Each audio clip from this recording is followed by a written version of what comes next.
Hello and welcome to another episode of UMO.Design's a design dialogue series. I am Shyamasundar Durisieti, co-founder UMO.Design and co-chair content for UXIndia conference. For this episode, it's my pleasure to introduce Nihal Pimpale, our speaker at the upcoming conference UXIndia 2021. Hey Nihal, it's my pleasure to have you on UMO.Design's a design dialogue series. UMO design community is delighted to learn more from you in the lead up to UXIndia event 2021. So let's start with the big shift. In the last 18 months or so, we all have seen the world transform around us, and then we are also very much a part of it and all that stuff, right? So in essence, I think it feels like everything has accelerated in terms of transformation in every aspect of our lives. So can you share your thoughts on the big shift in general and the role of design to start with? Hey Shama, thank you so much for having me here. It's a privilege. And you guys have been doing amazing work. I have been following most of the activities that you guys have been onto, and it's interesting because you've taken up this theme of the big shift. Now, the way I look at the big shift is two parts, or actually two sides of it.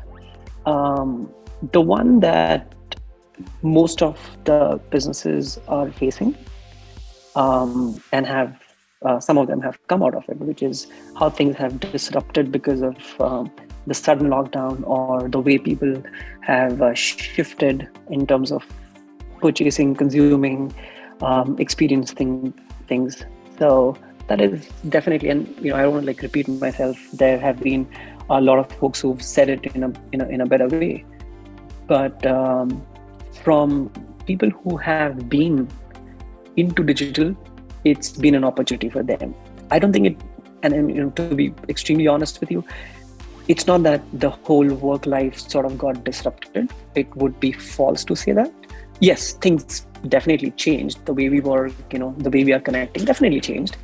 But if you look at the big shift, people who are into digital transformation by and large, for them, it was, getting a little more push with the tools that they have already been using, right?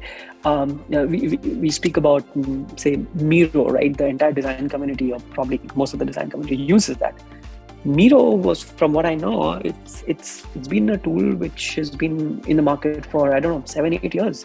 2011, 12, sometime around that time, it was in their early stages. So it's not that this thing has not been there, but in a way I feel that it has definitely propelled and given it that thrust for having digital tools and methods to be to sort of make it available for people who haven't been necessarily into it, whether you talk about healthcare or physical stores, as a matter of fact, consumer products, right? So that's how I probably see this big shift in terms of how it has necessarily been, and there sort of has been these two sides to it. Sure. Yeah. So now I think the point that you mentioned about, right, so transformation and all those things, I think you yourself have been doing a lot of interesting work in that area.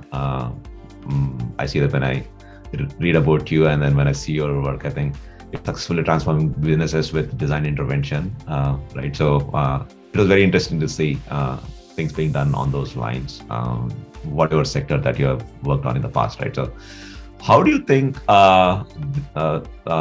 this shift in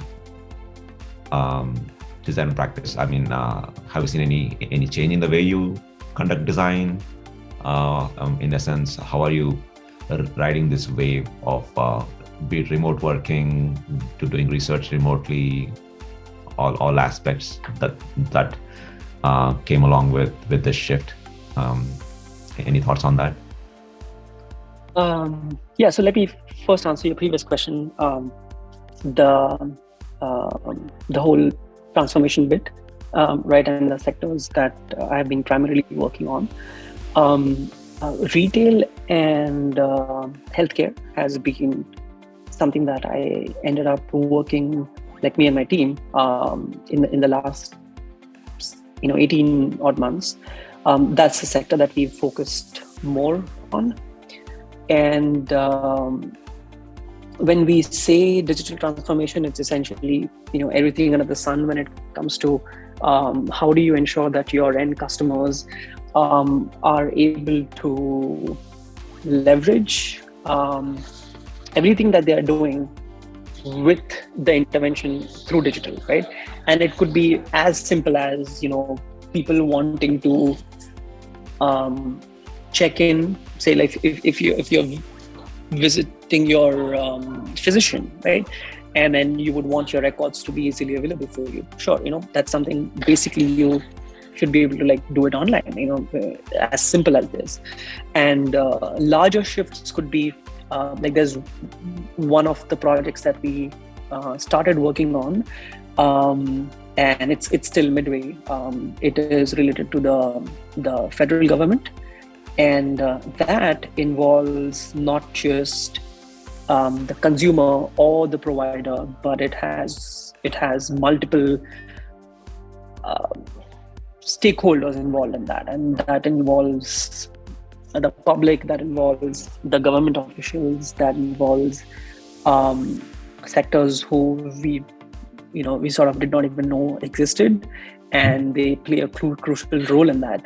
So when we say transformation, they necessarily don't mean, or they aren't just application redesign, but these could be things that will set course for multiple applications to behave in a certain way, so that it weaves into the the entire fabric of how the society in general goes about, right? Again, whether it's be it healthcare or as simple as consuming products online, retail, right? The other one is how are we writing? It's interesting right now. The thing is, like my design team, they are spread across 5 locations. I mean, I'm saying locations, but then again, within that, they are like all spread across, right? So I have my team in India, we have team in South Africa, in the US, of course, in multiple, both in East Coast as well as West Coast. And those lines really got blurred, number one, right? Like I earlier said, we were already used to remote, these tools and work remotely in a way.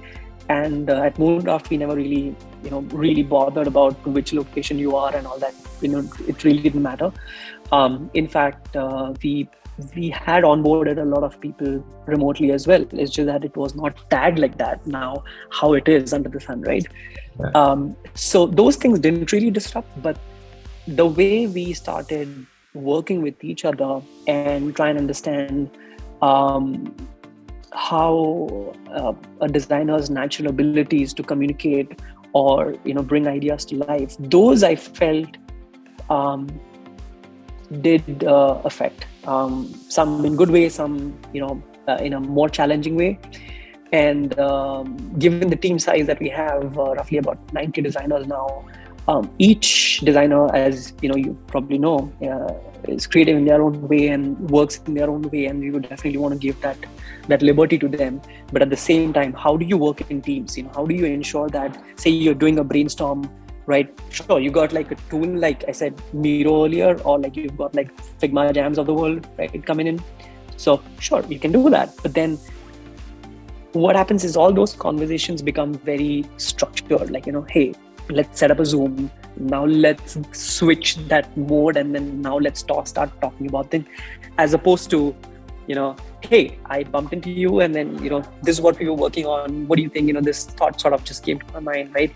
So what happens is many times these naturally occurring things are not necessarily communicated in the hour or in the 30 minutes that you've kept for yourself. And many times then you would just end up bouncing those ideas to yourself in your mind. And that I feel that doesn't encourage collaboration in a way, how you would want it to be. Of course, you've got Slacks of the world through which you can still do that. So I'm not saying that it doesn't facilitate, but of course that did affect in the first few months, I would say, because we didn't expect that's how it's going to be. And as designers, what I feel is, I think it's an opportunity, because it's quite interesting. I actually met one of my colleagues. I met her for the first time That's over here in Atlanta.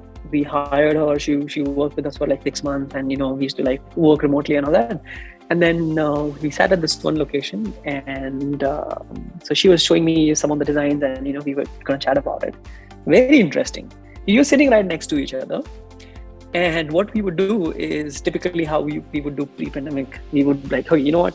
Here's a design. What do you think about this? You would basically point things on the screen. Over there, it was pretty awkward, right? And we both felt that. We were like, sure, so we were both looking at our machine, but we are basically sitting like, 2 feet away. And then we are staring, at our laptops and, all the design files. I'm like, it's interesting. Now it's like we are more comfortable with the online tools, but maybe a little bit mixed with in-person conversation. So I think it's good and challenging that way, the way things have been. Sure. Yeah, I think that kind of reflects most of the sentiments that we are going through, because even online mediums, they do have their own unique advantages. But I think at the end of it, I think how all this is going to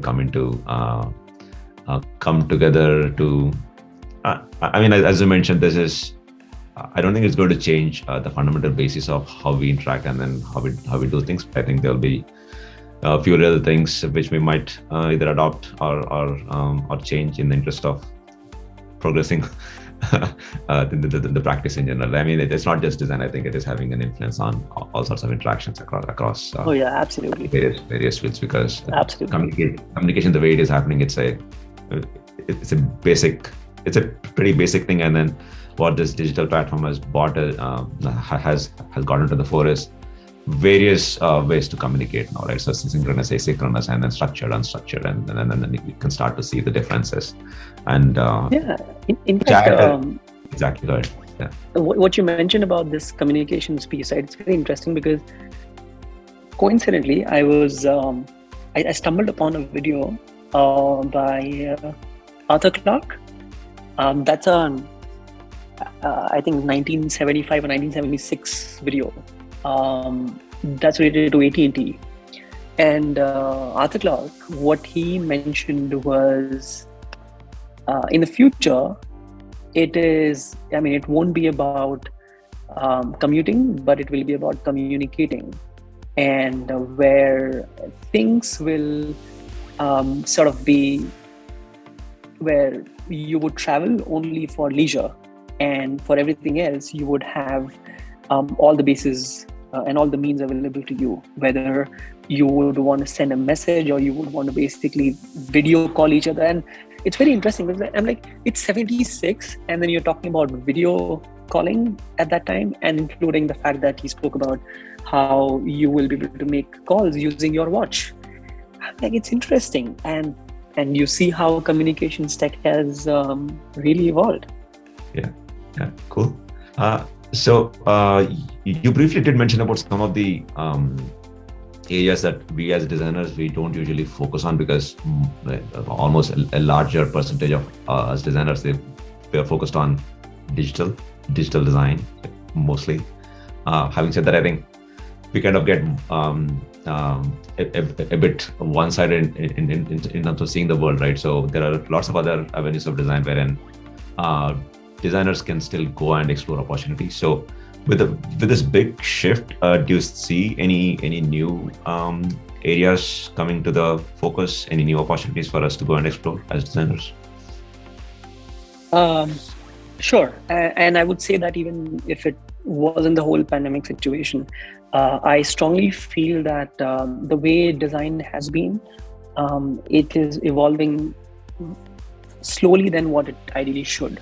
If you're aware, right, that design was for years considered as just art, or like a piece of art, right? And you would expect a designer's craft to be good, right? Hey, do you have good visual skills? Do you know about typography? And those are things that are even taught today as fundamentals in design schools. So to answer your question directly, I think it is the social innovation or service design. These are things that designers, I think, should go deep into. I don't think we've really gone that. Sure, people know about, okay, yeah, there's service design, there's social innovation, and all these areas that one can go into. But there is a lot of focus on user interface, is what I feel. You go online, you search for design, or just type in UX, you will get like tons and tons of videos which will talk about design guidelines, call to action buttons, and like, and I feel, yes, that's important, don't get me wrong, but then I'm saying people are still stuck in craft, and that needs to basically move out. And the moment you look at that, then there is this entire field where people can start getting into, designers can start getting into, and there's an entire history I can talk about how things have been since 1860s or whatever, 1830s, and how that shift has happened, from 1830s to 1930s, and from 1930s to like close to 2030 now. The history is quite, it sort of shows us where we have been and probably where we are heading towards. So yeah, in terms of where designers need to go, I feel they should pick up areas that are not related to just the craft, but getting to know the other areas. For example, you as a designer can go and learn about front-end development. Sure, that a lot of people do, so that ultimately whatever you make, you are able to make sure that the implementation is fine. But then implementation doesn't stop at just the engineering part of it. It has to go beyond that, which means like the Fed project that I was really talking about, like just briefly I mentioned about it, right? Making sure that the engineering piece is done well would not solve the problem. We have to go beyond, and that's actually related to mental health, the one that I briefly mentioned about, right? So how do you understand psychology? How do you understand the other factors that designers just don't consider? So I feel designers, whether into leadership or at the early roles, need to look at other streams, whether it being mathematics, which designers run away from, or science, as a matter of fact, right? Because that will only give edge to what you're doing right now. And designers can be those facilitators who can definitely go and help out. So yeah, short answer, expand beyond the most obvious fields that we have around design today. Nice, interesting. So now that connects to my next question. So with everything that you said for the previous thought, what does it mean for the design education? So do you think, I mean, it's always been a debate, right? So are we training our students and training them in the right way so as to prepare them for exploring all these unexplored things and all those things? So what does it mean for design education? I mean, did the big shift widen the gap, or what are your thoughts on that? Well, I'd be hesitant to talk about it. I mean, all due respect to all the professors who taught us. I mean, they're the reason why we are doing what we're doing. But okay, since you spoke about it, I mean, I won't take too much time. But then, I spoke about history, right? See, it was the early 1800s when Royal College of Art really started design, right? And it was like a government school of design. And at that time, the focus was a lot on art, where applied art also started becoming one of the areas. It was only after roughly about 100 years when the Bauhaus movement sort of came in, and they started this entire practice about how do you ensure the application of it is also considered, and not just the craft angle of it. It was during that period that the shift was actually happening. But then the only big part that was not, in fact, there's this thing called the Bauhaus curriculum calendar, something like that, right? And it interestingly never it doesn't mention about people angle, the human angle of it. It's only after a few years later that you would see the Dermensch and those kind of books that a few professors started getting into, they started considering human psychology as a part of it, and then studying people and the environment you are going to ultimately design things for. And at that time, of course, it was more about the product. So if you're designing a piece of furniture, then how is it, not just look at the piece in itself, but see where is it going to be kept, and accordingly design it, right? How people are going to use it, where is it going to be kept, how will it age, and so on and so forth, right? So there were like these multiple factors. Fast forward, right now, the thing is, it shouldn't stop at just the human angle of it. In fact, the design community will pin me down for saying, but I am partially against humanistic approach, because that is quite selfish if I look at just the human aspect of it, right? That's why we need to look at the societal aspect of it, right? Where we talk about design by and large, where things are sustainable, right? So how do you sort of go, sure, you have a human-centered point of view, but then you need to also influence the human behavior in a way that will help, all of us think and question, not just make it convenient, right? Sure, it's convenient for me to at the tap of my, on a single tap, just book something that I would want or consume something that I would want. That's convenient, but then how do you balance convenience versus ideally what you should be doing, even if it's slightly inconvenient, right? So I feel those aspects is something that the curriculum today does not touch upon, and I feel the academia needs to sort of look into incorporating those things. And not just that, in fact, include people from different industries, not just the design experts. Include, like I said, why cannot someone from a mathematics background come in and give another perspective about that, right? Coming from science, coming from, I don't know, law, right? Give you another angle of it, right? That's something which I feel is missing. Awesome. I think that really broadens, and then it is important. I think it's we all know that. I think we are all kind of, for lack of a better word, I think just thinking with a very restricted view of the world. So cool. So Nihal, so the next question I have is again to help our audience understand and then get a sneak peek into your topic. So can you give a brief overview of what you're going to talk about at the conference? Yeah, sure. It's interesting how all the questions that you earlier asked me and the answers I was giving probably just ended up tying bit by bit.